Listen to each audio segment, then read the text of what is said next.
our guest speaker was public service. I don't know why I was selected, because the chairman of this very session, Alhaji was my boss. I felt he would have been more suitable to deliver that paper. But since I have been given the task, I will try to do justice to the topic, but as amended. The topic given to me was public service as an engine room for development. So rather than doing that, I decided to localize it, to change the topic to the civil service, reviving Kebbi State's engine of development. That is to make it more local rather than talking to general public service. So when I talk, I will definitely localize it to the civil service. The second issue is this paper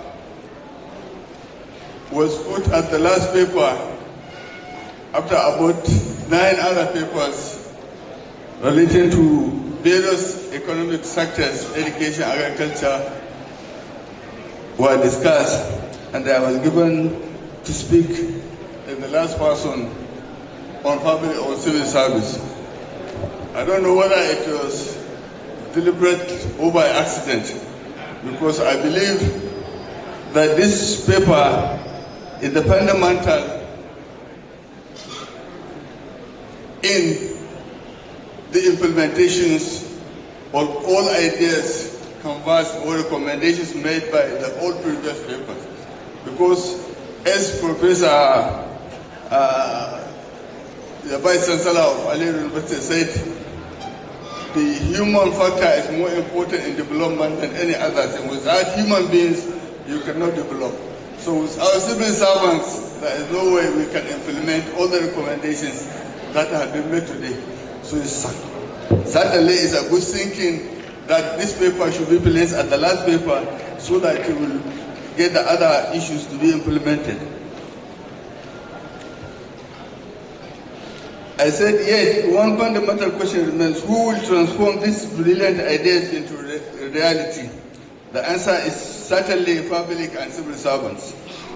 Without an effective civil service, even the most inspired development plans remain dormant in files and forgotten in archives. The truth echoes the wisdom of Mr. Harbinson, who wrote, I quote, "Human resources as the wealth of nation." He said, human resources, not capital, constitute the ultimate basis for the wealth of nation. Capital and the natural resources are passive factors of production. Human beings are the active agents who accumulate capital, exploit natural resources, build social, economic, and political organizations, and carry forward national development. So without human beings, you cannot have development, you cannot have anybody who will make all the capital resources become active rather than dormant. Therefore, this paper, strategically positioned at the final presentation, examines the civil service not merely as a government department, but as an indispensable engine that must drive Kebbi State forward into prosperity. Understanding public service. Public service encompasses all organizations within the government machinery, responsible for implementing policies, delivering services, and ensure citizens' well-being. This includes the civil service itself, police, armed forces, security agencies, National Assembly, judiciary, parastatal, regulatory agencies, and educational institutions, etc. At the heart of the public service lies at the heart of the ecosystem lies the civil service. The department, permanent body of trained professionals within ministry, department, and agencies who ensure stability, continuity, expert advice, and accountability across political transitions. The civil service advances development through specialized MDAs handling agriculture and rural development, commerce and industry, youth development, education, women affairs, communication, etc. Each represents a crucial pillar, critical pillar for social progress. In order to lay a background of what we are talking about, I want to ask to go forward to look at an example of who is a public servant.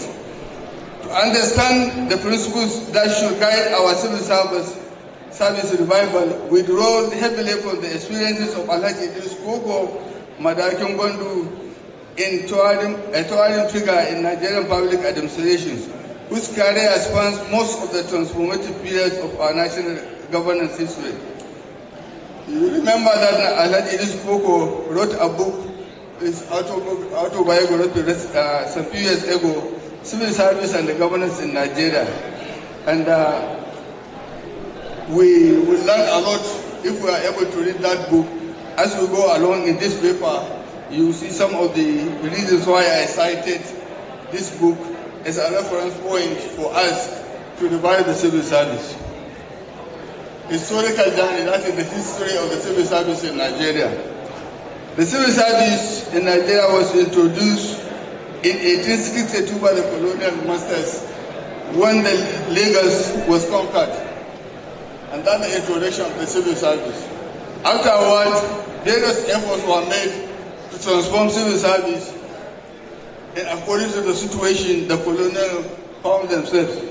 And during the colonial era, there were about 12 attempts to reform the civil service to serve according to the needs of the colonial masters. Most of them relating to salaries and the wages. The most significant of them are two of them: the civil service reform of 1914, which amalgamated Northern and Southern Protectorate into a unified civil service structure of the country. Then the second one is the 1959 Environmental Reform Commission, which provided the take of civil service for Nigeria and which provides for the appointment of permanent or locally based permanent secretaries, that is indigenous permanent secretaries for Nigeria. After independence, there were 7 attempts to reform the civil service. Notable among them was the Odoji Public Service Review Commission of 1974, which some of us are aware. There were salary increase and there were other suggestions made. Unfortunately, at that time, the government only implemented the wages side of the reform, neglecting the other the recommendations that were made. The other major reform in the civil service was the Decree number 43 of 1988 by the government of IBB Ibrahim Badamasi Babangida, which had the objective to abolish full system of civil servants, that is like admin officers, accountants, and others that were pulled in some ministries. That system was abolished, and the permanent secretaries were replaced by the Director General, and the Director General could be appointed from outside the service, which means as a civil servant, your highest career will end as a director. That was during the IBB era. That reform was later on abolished with that decree replaced by Abacha's government, which abolished that decree of 1988. And Suru Aida panel restored civil service to some of its previous structures, like the permanent secretaries. They were introduced again, and others. Then the last major reform was by President Olusegun Obasanjo, which he titled Public Service Renewal Program of 1999 to 2007, which to some people represented the most revolutionary far-reaching changes introduced into the civil service. That reform introduced staff audits, restructuring of ministries, national minimum wage, monetization of fringe benefits, contributory pension scheme, anti-corruption institutions like ICPs and AAPC were all introduced under that reform. SADCOM and other major reforms that were introduced under that reform. As Madakin Gondo noted in his book, Those 20 plus reform bodies had not only significantly shaped the civil service as an institution and the civil servants who worked in it, but has also impacted upon the socio-economic and the political development of the country. Kebbi State creation in 1991.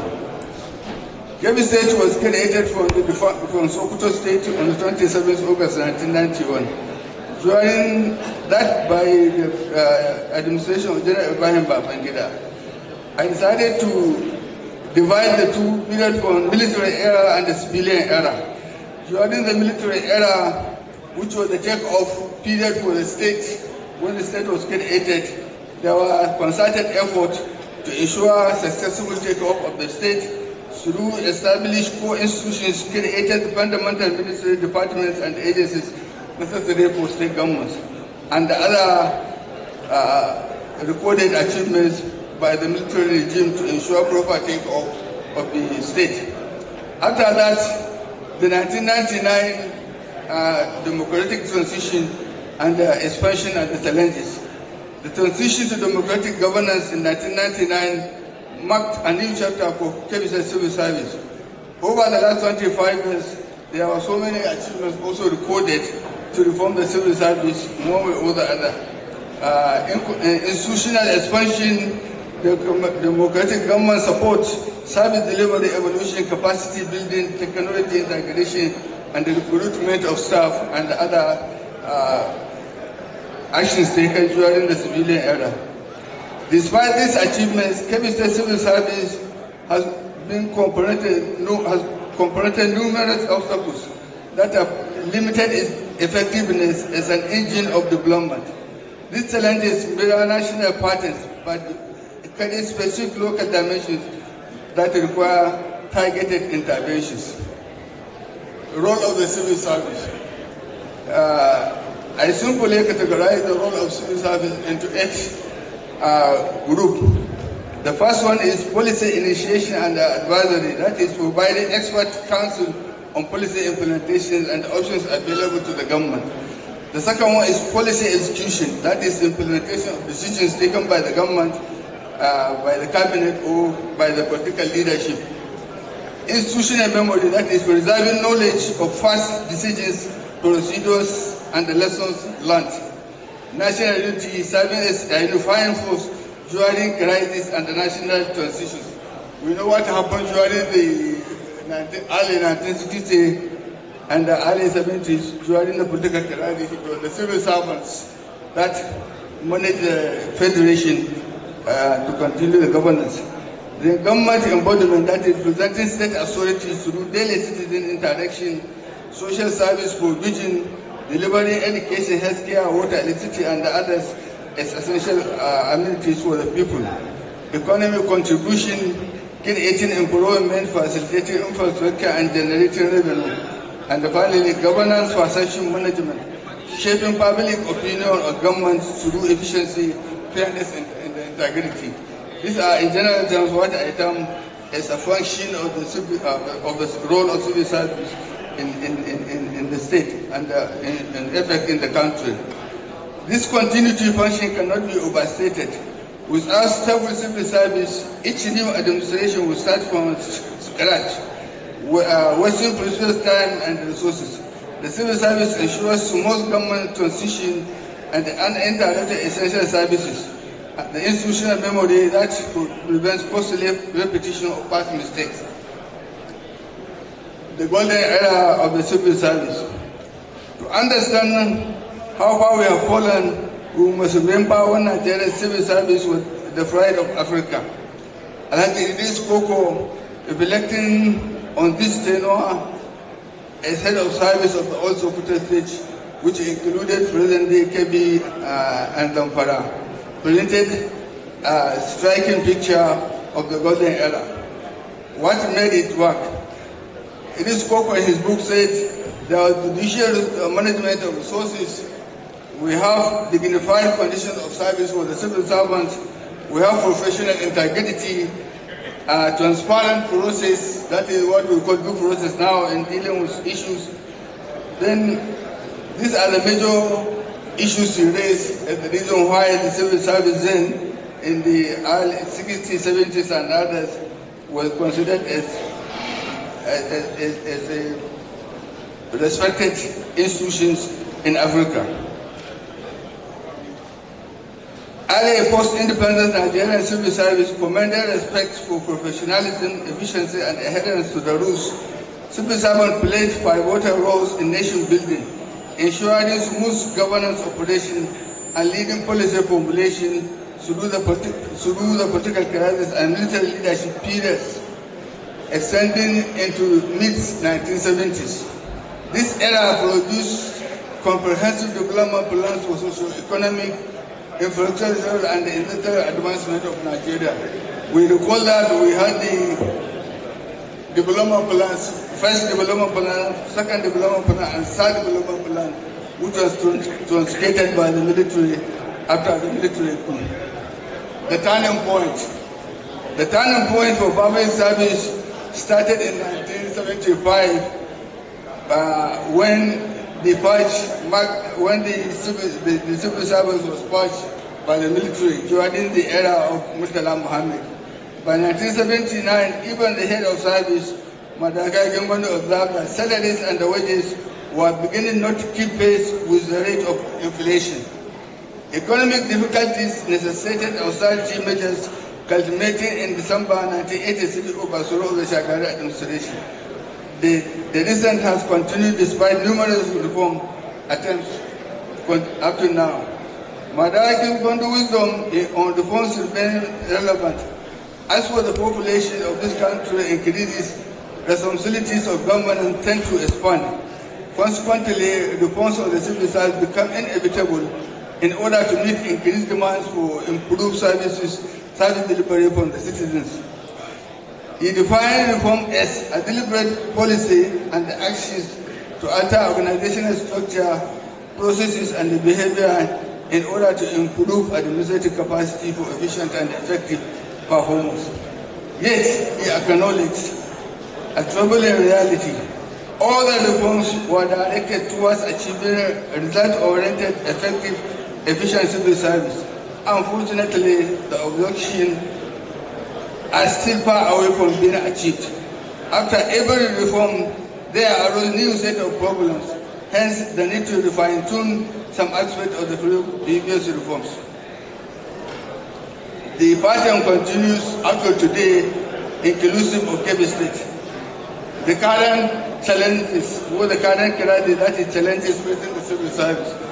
I enumerated 11 of them, which I'm sure one, chronic underfunding, poverty, wages, that is, and wages are too small, political interference, training neglect, as mentioned by my Oga, Alhaji Muhammad. Civil servants are not getting enough training as it used to be. Abolish recognition system, that is, there is no word. They are not recognized for being a hard-working officer as used to be in those days.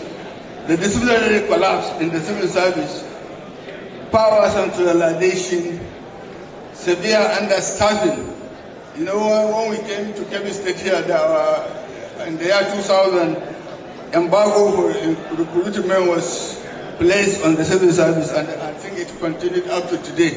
So, which means many experienced staff have retired and there was no replacement, or there is no replacement.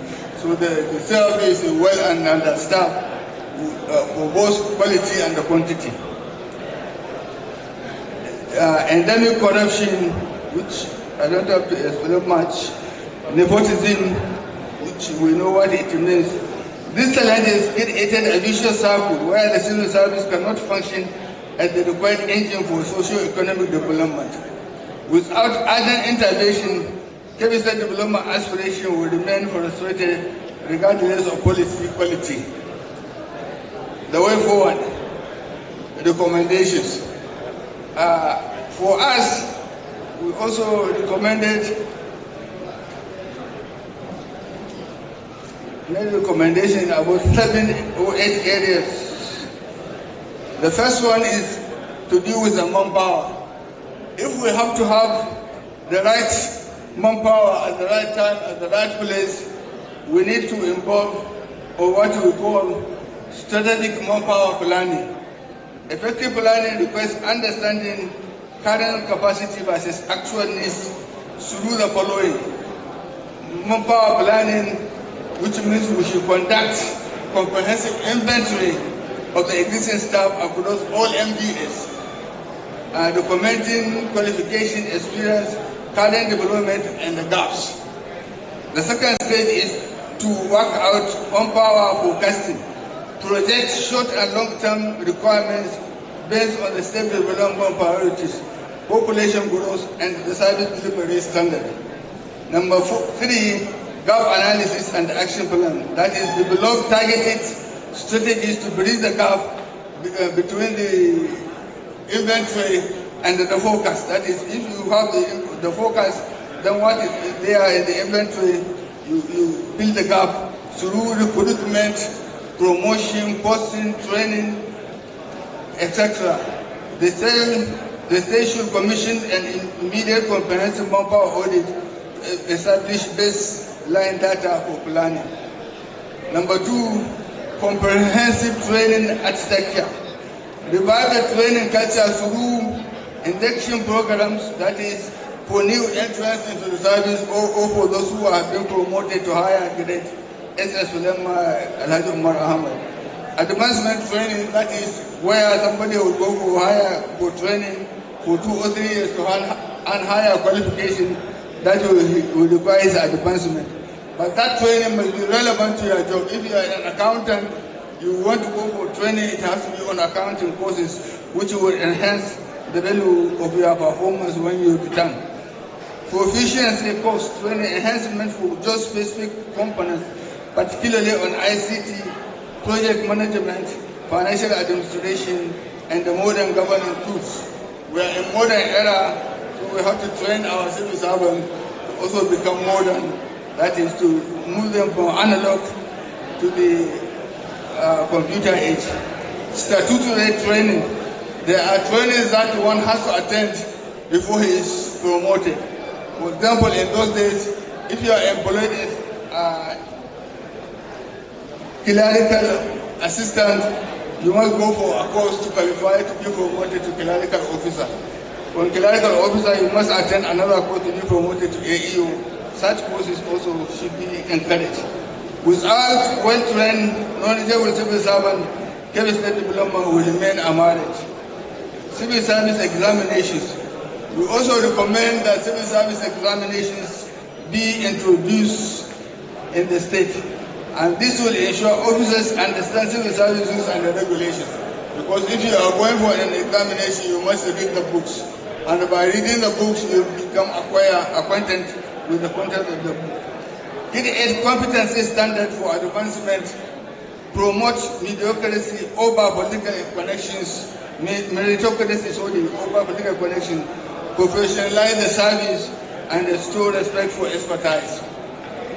Competitive remuneration, that is, we should have a good salary for all, such as the teachers, so that we can attract the best brain to be in Kebbi, both the best brain to come here as doctors, or the best brain here to come here as teachers. Once we have so many incentives, monetary-wise, this will attract them to be here. This requires political will to prioritize human capital investment over ribbon-cutting projects. As Madakin Gwandu era demonstrated, dignified compensation leads professional excellence and reduce corruption. Empower Civil Service Commission.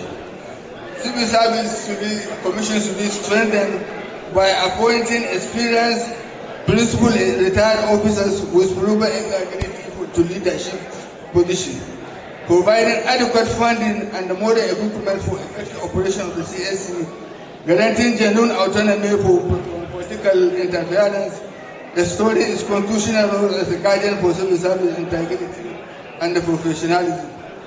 Operational funding, that is the Ministry's Department, NPA, should be fully funded to ensure proper project supervision, field visits, equipment maintenance and procurement, effective service delivery. Budgetary allocations are meaningless if funds remain unreleased or diverted. Regular quarterly releases should become standard practice. Political neutrality. Discourage direct political involvement by civil servants who must maintain loyalty to the state rather than individual politicians or parties. This requires clear guidelines on political activities, protection from political victimization across administration, recognition that professional civil servants serve all governments loyally, equally, enforcement of neutrality provisions in the civil service document. Civil political relations. Establish framework that for cordial, productive relationship between civil servants and the political office holders. This orientation program for new political office holders on civil service rules and the practice, clear delineation of policy making, political versus implementation, mutual respect protocol between the two bodies, conflict resolution mechanism when tension arises. Rules enforcement. Restore respect for regulations, particularly disciplinary procedure, by updating and widely disseminating civil service rules in accessible formats, creating independent civil tribunals insulated from political pressure, protecting enforcement officers from interference, making examples of serious violations regardless of apparatus through connection, celebrating and rewarding compliance alongside punishing insulting. Learn from successes. Study and adopt best practice from the golden era. Madaraki described judicious resource utilization, transparent procurement, merit-based advancement, dignified treatment of officers through fair compensation and recognition, strong institutional framework that transcends individual personalities. Documentation and knowledge management. Establish systems to preserve institutional memory. Create comprehensive records management system. Document standard operating procedure for all functions. Develop case studies for successful and failed initiatives. Build digital repository accessible to current future officers. Institute mentorship programs, pairing experienced officers with younger colleagues. That's what we enjoyed when we were in service. There we had a lot of mentorship along with our senior colleagues. Some of us were dealing directly, in one way or the other, getting contact with Alhaji Koko, Mahmoud Jega. All these were very much higher senior to us, but we were being mentored at that time, so we have some access to discuss with them and to be advised on our way forward for our system. Introduce result-based accountability. Develop clear performance indicator for all positions. Conduct regular objective performance evaluations. Link career progression to demonstrated competence and results. Publish annual performance report for major MDS. Celebrate excellence through awards and recognition. Conclusion: the choice is before us. The paper presented over these 2 days, charted ambitious courses for Kebbi State development across multiple sectors. But brilliant plans without capable implementation are merely intellectual exercises. The civil service is not the one development sector among many. It is mechanisms through which all other sectors advance or stagnate. Since its creation in 1991, Kebbi State Civil Service has faced the dual challenge of building new institutions while navigating Nigeria's broader public administrative crisis. Through military rule and democratic governance, civil servants have labored to serve the people despite inadequate resources, poor remuneration, political interference, and systematic dysfunctions. Alhaji spoke of reflection drawn from service spanning to all Sokoto State that included present-day Kebbi State, remind us that excellence is not theoretical. Nigeria once had civil service that achieved much with little through professionalism, integrity, and judicial resource management.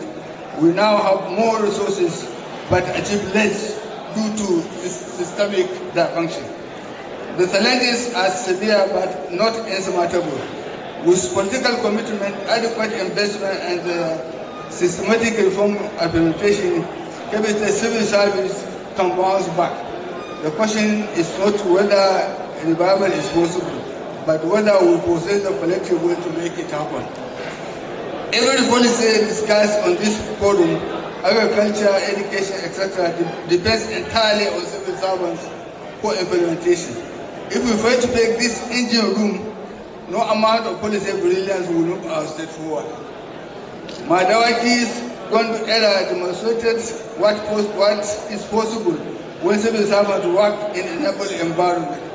His lifetime of distinguished service from the northern regional government through the old Sokoto, Northwest and Sokoto civil service leadership, and as Minister of Foreign Power in Nigeria provides a roadmap, invest in people, reward merit, maintain discipline, encourage dignity, and demand results. The time for action is now. Kebbi State future prosperity depends not just on what we plan, but on empowering those who must turn the plans into reality. We must work beyond endless reform. That's for new problems and fundamental to effective engine of development once it is there. Lastly, let us honor the legacy of civil service pioneers like Madam Jengwandu, Idris Koko, Muhammadu Jega, Abubakar Kigo, Tahiru Kamba, Alhaji Muhammadu Carpenter, Yahya Ba, Yahya Megari, and a host of others, by building a Kebbi State civil service worthy of next generation. Next generation, professional, competent, ethical, and effective. Our state development depends on it. Our people deserve no less. To quote from a famous phrase that I quote, clearly a country which is unable to develop skills and knowledge of its people and utilize them effectively in the national economy will be unable to develop anything. Thank you very much for listening.